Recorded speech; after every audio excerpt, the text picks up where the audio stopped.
I've been on this bench for more than 40 years. Long enough to know that a courtroom will show you every shade of human nature if you sit here long enough. I've seen fear, remorse, pride, stubbornness, sometimes all in the same morning. But every now and then, a day comes along that pushes the limits of what you think you've already seen. And that Thursday in July, well, that was one of those days.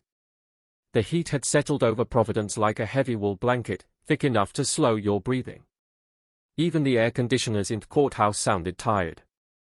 I was in my chambers around 8:30 a.m. reviewing the docket, sipping Christina's strong Italian coffee, the kind that could wake a man out of a coma, when I saw the name that made me pause. Lucas Harrington. Now, I had heard the whispers about him long before he ever stepped foot in my courtroom. People in this city talk. They always have. You hear things at bakeries, at barber shops, standing in line at the post office. And the name Harrington traveled through those places like a storm warning. A real estate mogul, self-made millionaire, philanthropic darling on the outside, but peel back a layer, just one, and you'd find something else entirely. Lucas wasn't in my courtroom because of a parking ticket or a noisy dog or a teenager speeding down Atwells Avenue. No, his case involved something far more serious, something that cut deeper than any property dispute or business violation. He was facing multiple counts of fraudulent investment schemes, targeting the elderly, dozens of them, widows, retirees, veterans living off fixed incomes, people who trusted him because he wore a nice suit and said all the right things. They handed him their life savings and he handed them back nothing but empty promises and disappearing bank balances. 19 victims had filed formal complaints, many more were afraid or ashamed to come forward. Takes a special kind of arrogance to prey on the people who spent their whole lives building this city, who worked mill shifts, taught in public schools, baked bread before dawn, raised their families doing everything right. Lucas saw all that and thought, easy targets. So when I saw his name, I knew that morning wasn't going to be ordinary. And I hadn't even stepped into the courtroom yet. At 9 a.m. sharp, Christina called out, "All rise for the Honorable Judge Caprio."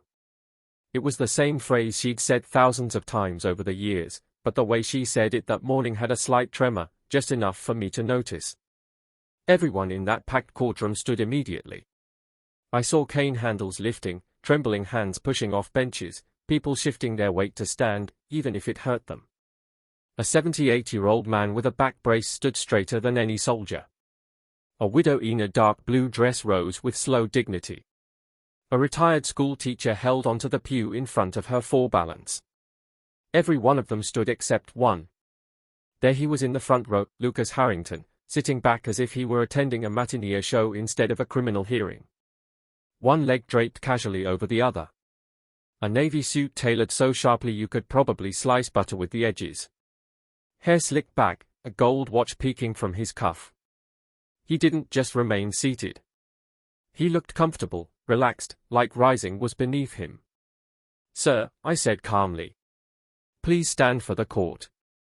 He turned his head slowly, as if I had interrupted a private daydream, and looked at me with the kind of expression I've only ever seen from people who believe the world owes them something. A smirk tugged at the corner of his mouth. "I'm comfortable sitting, Judge," he said. "You can proceed." A hush fell over the courtroom. Not the usual polite silence, but the kind that presses down on a room thick and heavy. Even Christina froze. In over 4 decades on this bench, I had seen defiance. I had seen anger, fear, even contempt. But this was something different. He hadn't spoken a single word about the charges against him. Yet, his attitude already told me everything I needed to know. This was a man who did not believe in consequences, not for him, not with his money, not with his influence, and certainly not in my courtroom. I've had people talk back to me in this courtroom. I've had people curse, cry, beg, bargain, you name it.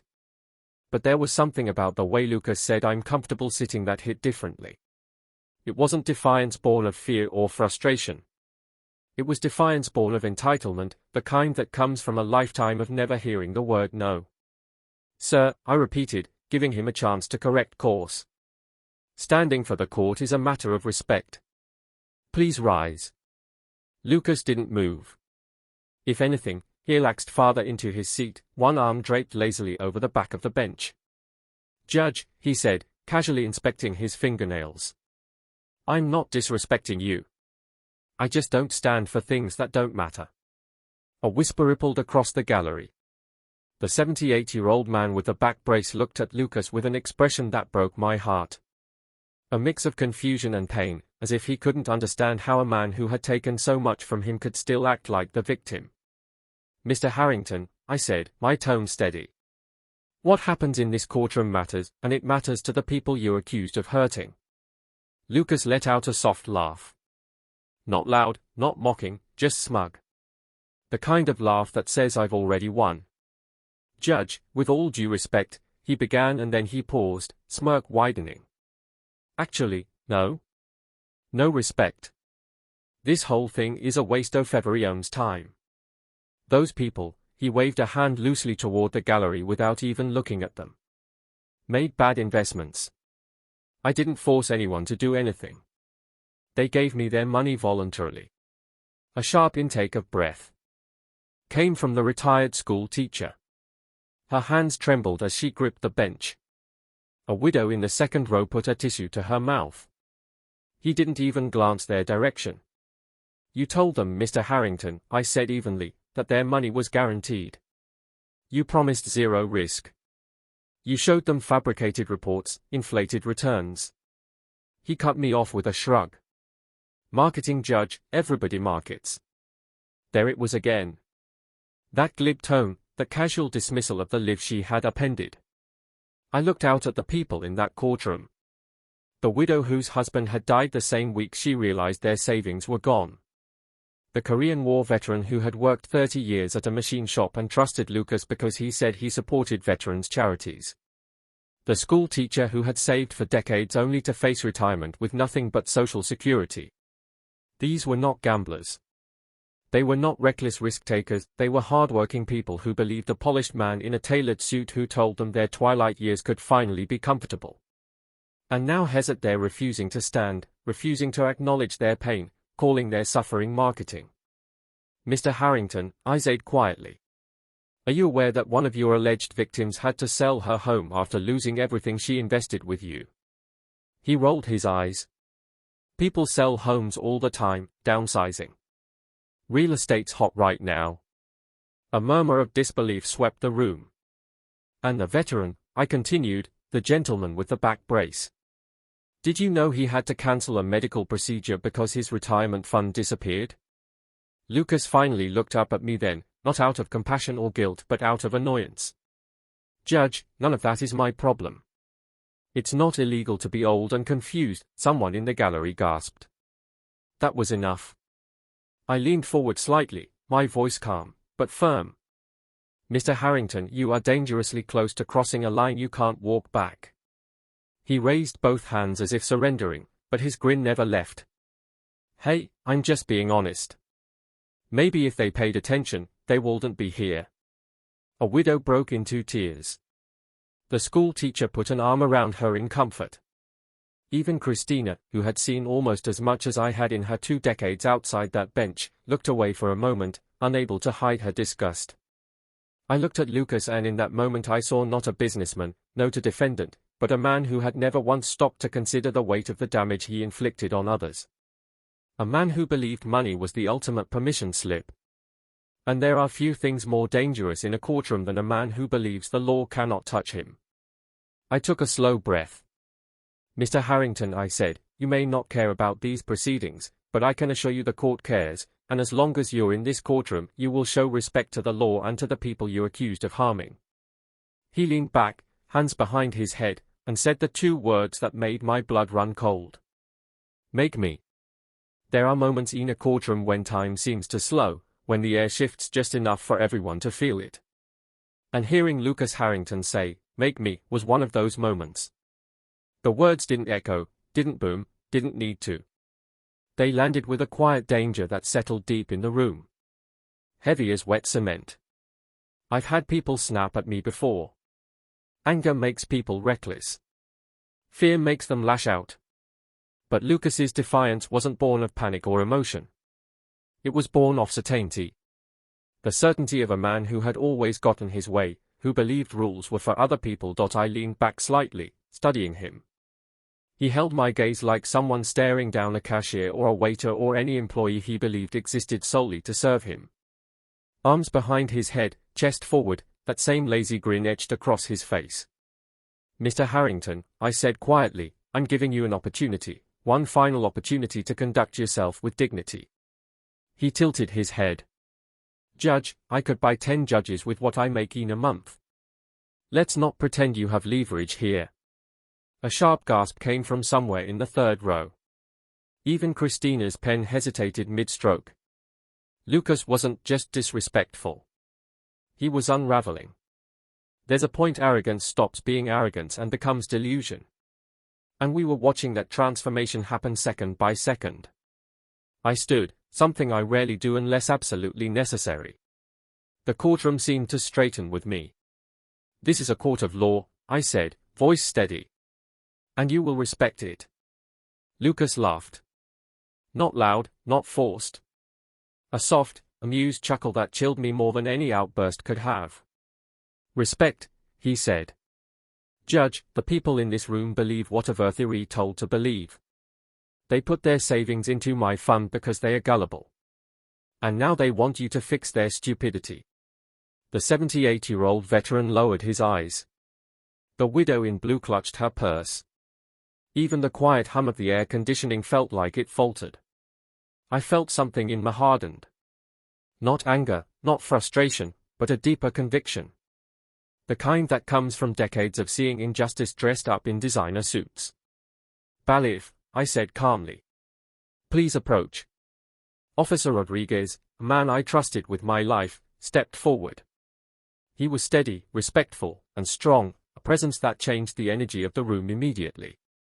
Lucas raised an eyebrow. "What's this? You going to have your guy intimidate me?" "No," I said. "I'm placing you in contempt of court." A ripple moved through the gallery like a gust of wind. Lucas blinked, confused for the first time since he'd walked in. "For what?" "Sitting." "For deliberate and sustained disrespect," I replied. "For refusing to stand, for mocking victims, for undermining the authority of this court, and for the belief that you are above the law." Rodriguez moved closer. Lucas stood abruptly, but not out of respect, out of outrage. "Judge, don't you dare. I know people. I can end your career with a phone call. I can have this entire courthouse shut down for renovations next week." I nodded slightly. "Is that a threat, Mr. Harrington?" "It's a promise," he snapped. "Well," I said, "thank you for clarifying." Rodriguez reached for him gently but firmly. "Sir, please place your hands behind your back." Lucas jerked away. "Don't touch me. Do you know who I am?" The coochie bin in the first row rose slowly, pain evident in his posture, but his voice strong and steady. "Son, Hesade, I fought in 2 wars, so men like you couldn't buy justice." Lucas spun toward him, incredulous. "Oh, spare me hero speech. You people love playing the victim." A stunned silence fell over the room. It wasn't the kind of silence that followed shock. It was the kind that followed the crossing of a moral line. Even Lucas seemed to realize he had gone too far. Rodriguez stepped in again. "Sir, hands behind your back." Lucas's voice cracked, not with fear, but with indignation. "This is beneath me." "No," I said softly. "This is exactly where you belong until you learn what respect means." Rodriguez secured the cuffs with a calm professionalism that made the moment feel almost ceremonial. Lucas looked at the metal around his wrist as though he'd never seen handcuffs in his life. Maybe he hadn't. As Rodriguez guided him toward the side door, Lucas hurled one final threat over his shoulder. "Judge Caprio, this isn't over. You're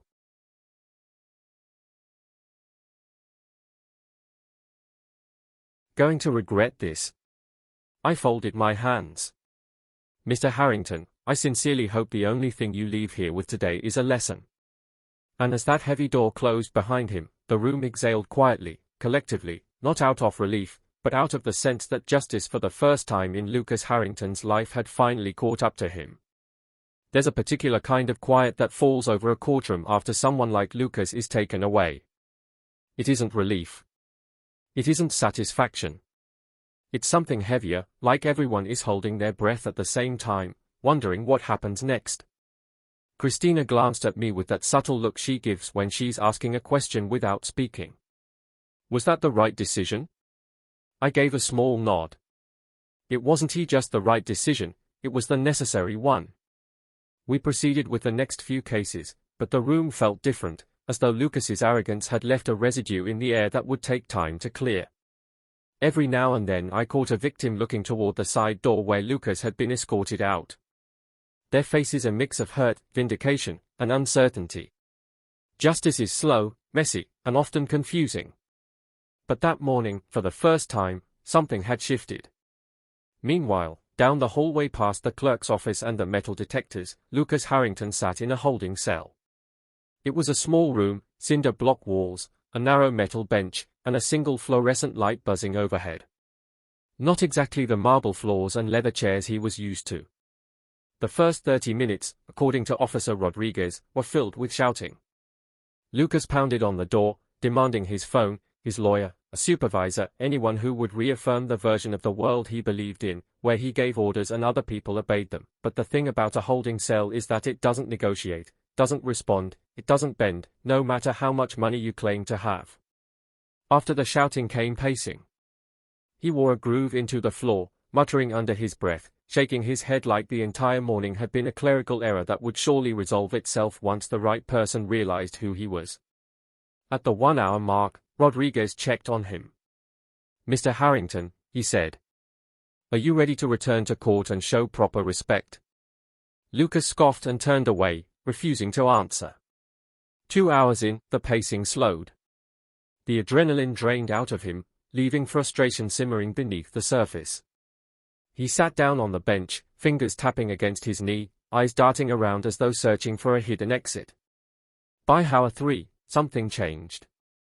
Arrogance is an armor, but it's a fragile one. It cracks under pressure, under silence, under isolation. And in that holding cell, Lucas didn't have admirers or employees or expensive attorneys to reinforce the illusion he lived in. All he had was himself. And for people like Lucas, that's often the worst company possible.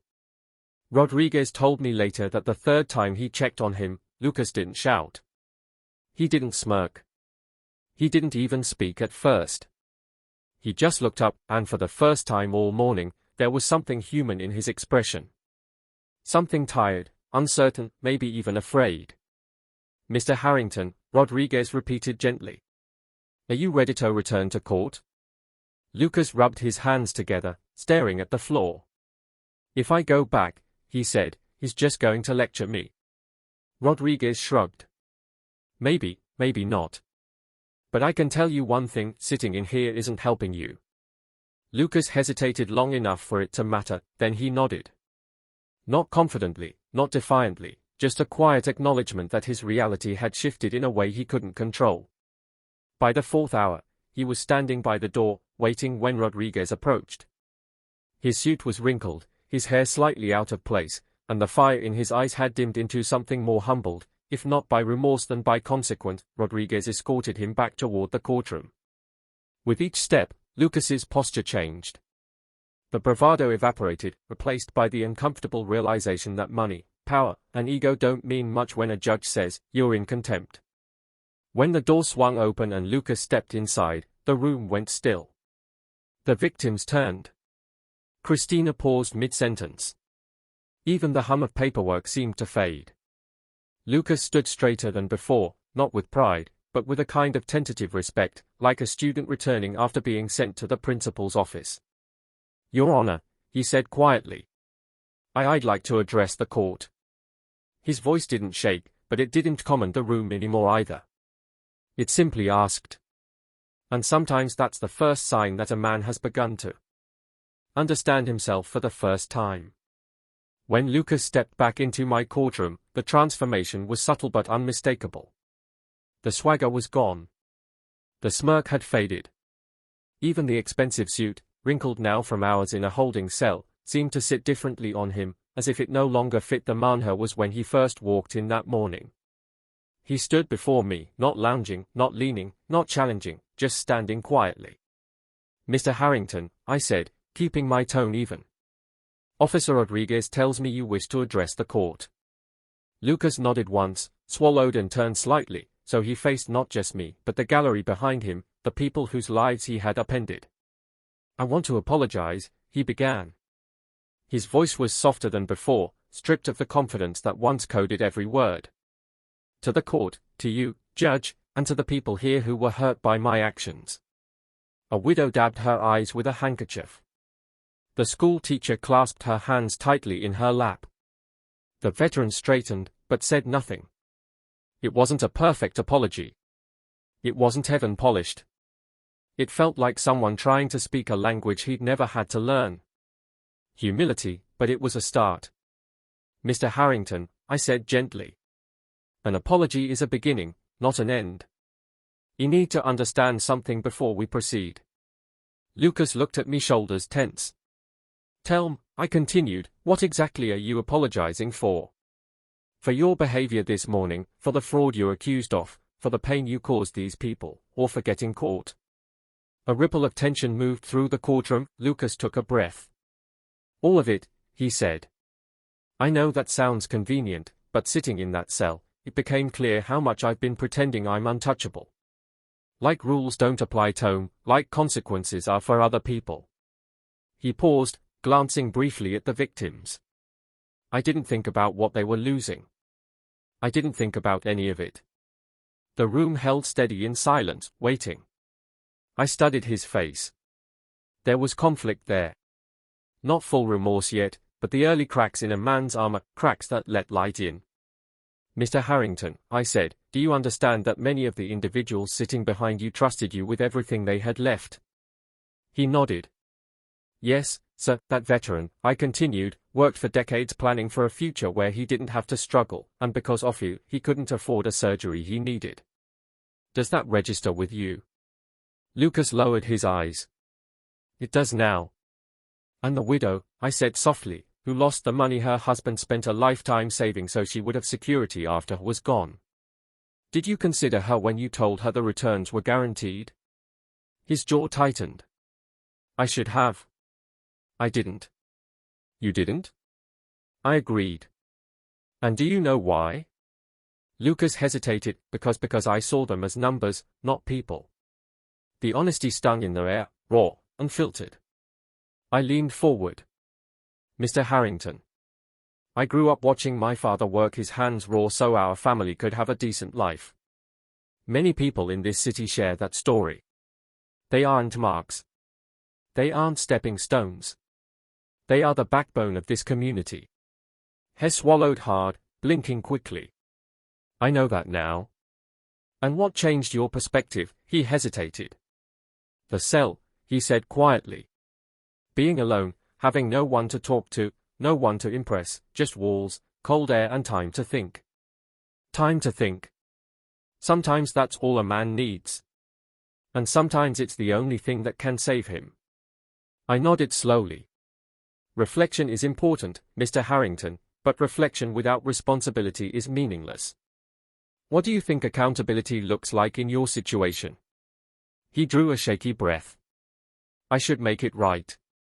However, I can pay them back, cooperate fully, and stop pretending I'm above everyone else." A murmur passed through the room. Not approval, not forgiveness, just acknowledgement, a step in the right direction. I let the silence hang for a moment longer, allowing the weight of his words to settle. Finally, I said, "Mr. Harrington, the court appreciates your willingness to speak honestly, but honesty must be followed by action." Lucas nodded again, more firmly this time. "I understand." "Good," I said, "because the decisions made today will change your life and the lives of everyone you harmed." He stood straighter, not with arrogance, but with acceptance. For the first time that morning, I believed he might actually be listening. I took a slow breath as Lucas stood before me, waiting. The courtroom was unusually still, as if the very walls were listening. Sentencing isn't something I rush. Punishment for the sake of punishment doesn't fix the world. But accountability, real accountability, can shift the ground beneath a man's feet. Mr. Harrington, I began. Your actions didn't just violate financial regulations. They violated trust, perhaps the most valuable currency among human beings. He nodded once, eyes lowered. You preyed on people who had spent their entire lives working, saving, sacrificing. People who believed you when you said their money was safe because they wanted to believe in something. They trusted you because you made yourself look trustworthy. And then you took what little security they had left. Lucas swallowed hard. In this courtroom, I continued, justice doesn't come in the form of revenge. It comes in the form of restoration and responsibility. I saw the widow clutch her purse a little tighter. The veteran straightened his spine. The retired teacher leaned forward. Every person in that room was waiting for justice in their own quiet way. Therefore, I said, the court is imposing the maximum allowable fines for each count of fraudulent misrepresentation and elder exploitation. A stir of movement passed through the gallery.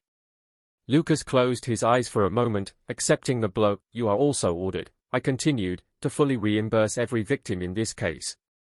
Every dollar taken, every cent lost, and that repayment will not be symbolic. It will be tracked, verified, and enforced. I saw the school teacher exhale just barely, but with enough relief that her shoulders dropped an inch. Lucas lifted his head. Yes, Your Honor, he said quietly. The court further orders, I said, that you complete 300 hours of community service, specifically serving elderly citizens in Providence, not general service, not office work. You will work directly with the people you exploited, cooking meals, repairing homes, shoveling snow, reading to those who have no one to read to. You will look into the faces of the people whose lives you disrupted, and you will learn what your actions truly cost. That caused a deeper murmur, surprise, maybe even approval. Community service isn't always seen as punishment, but in cases like this, it's the only punishment that teaches. Lucas' voice was a whisper. I understand one more thing, I said. You will enroll in a